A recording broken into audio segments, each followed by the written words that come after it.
Hi this is Nagu. Today வந்து பார்த்தீங்கன்னா ஒரு எல்லாருக்கும் பிடிச்ச ஒரு சிம்பிளான டேஸ்ட்டான ரெசிபி தான் எண்ணெய் கத்திரிக்காய் ரெசிபி. ஸ்ட்ரெயிட்டாக வீடியோக்குள்ளே போயிடலாமா? ஃபஸ்ட்டு ஒரு பாத்திரம் வச்சுட்டு ஆயில் விட்டுண்டு கடுகு, சீரகம், வெந்தயம், மிளகு போட்டுண்டு, கடுகு போட வேணாம், ஏதோ ஒரு வாயில் சொல்லிட்டேன், கடுகு போட வேண்டாம். ஒரு பெரிய வெங்காயம் சேர்த்துக்கலாம், ஒரு கொத்து கருவேப்பிலை, இஞ்சி, பூண்டு, தக்காளி சேர்த்துக்கலாம், ஒரு ஒரு 10 பல்லு போல் தேங்காய் சேர்த்துட்டு நல்லா வந்து வதக்கி கொடுத்துடலாம். நல்லா வதங்கினதுக்கப்புறம் 3 ஸ்பூன் வீட்டு மிளகாய் தூள் சேர்த்துக்கிறேன். அடிஷ்னலாக தனியாக சேர்க்க வேண்டிய அவசியம் இல்லை.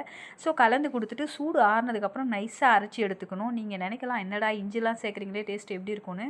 ஆனால் இஞ்சி சேர்த்த போல் இருக்காது, டேஸ்ட்டு டிஃப்ரெண்ட்டாக இருக்கும். அகெயின் ஒரு பாத்திரம் வச்சுட்டு 2 ஸ்பூன் ஆயில் விட்டுட்டு அந்த கத்திரிக்காய் போட்டு நல்லா வதக்கி எடுத்துக்கலாம். வதங்கினதுக்கப்புறம் அதே எண்ணெயில் வந்து பார்த்திங்கன்னா வெந்தயம், சீரகம், கடுகு, கடலப்பருப்புலாம் போட்டுட்டு பொரிஞ்சு வந்ததுக்கப்புறம் ஒரு பெரிய வெங்காயத்தை சேர்த்துட்டு நல்லா வதக்கி விட்டுடலாம். வதங்கினதுக்கப்புறம் வந்து பார்த்திங்கன்னா 2 காஞ்ச மிளகாய் சேர்த்துக்கலாம். அதுக்கப்புறம் வந்து பார்த்திங்கன்னா தக்காளிலாம் சேர்க்க வேண்டியதில்லை. இடித்த ஒரு 10 பூண்டு சேர்த்துக்கலாம். கொஞ்சம் இடித்ததும் இடிக்காதுமா நான் மிக்ஸ் பண்ணி சேர்த்துட்டேன். ஒரு கொத்து கருவேப்பிலை சேர்த்துட்டு நல்லா வதக்கினதுக்கப்புறம் அரைச்சி வச்சு விழுது இருக்கு இல்லையா, அதை இது கூட மிக்ஸ் பண்ணிவிட்டு நான் ஆல்ரெடி ஒரு எலுமிச்சம் சைஸ் அளவுக்கு புளியை ஊற வச்சு எடுத்துக்கிறேன். அது நல்லா கரைச்சி வச்சுக்கிறேன். ஒரு கிளாஸ் அளவுக்கு தண்ணி இருக்குது. ஸோ இது கூட அந்த தண்ணியை மிக்ஸ் பண்ணி விட்டுட்டு நல்லா கலந்துட்டு தேவைன்னா தண்ணி கலந்துக்கலாம்.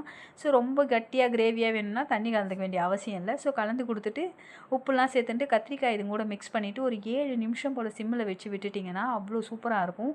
நான் எண்ணெய் கத்திரிக்காய் இதுக்கு முன்னாடி எப்படி வச்சுருப்பேன்னா எள்ளு, முந்திரி எல்லாம் போட்டு வேர்க்கடலாம் போட்டு வறுத்துட்டு அரைச்சி வச்சுருப்பேன். அது ஒரு டேஸ்ட்டாக இருக்கும். பட் இது வந்து பார்த்திங்கன்னா இஞ்சிலாம் சேர்க்குறாங்களே குருமா போல் இருக்குமான்னு சொல்லிட்டு நான் ஃபஸ்ட்டு வந்து இது செய்கிறப்போ நினச்சேன். ஆனால் அப்படிலாம் இல்லை, ரொம்ப சூப்பராக இருந்துச்சு.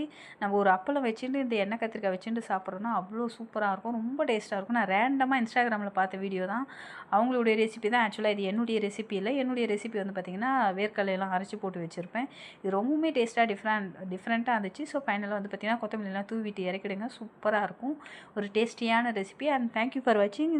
அதுக்கப்புறம் வேறு ஏதாச்சும் ரெசிபி வந்து ட்ரை பண்ணணும்னா கீழே வந்து கமெண்ட்டில் சொல்லுங்கள், நான் ட்ரை பண்ணிவிட்டு வீடியோ போஸ்ட் பண்ணுறேன்.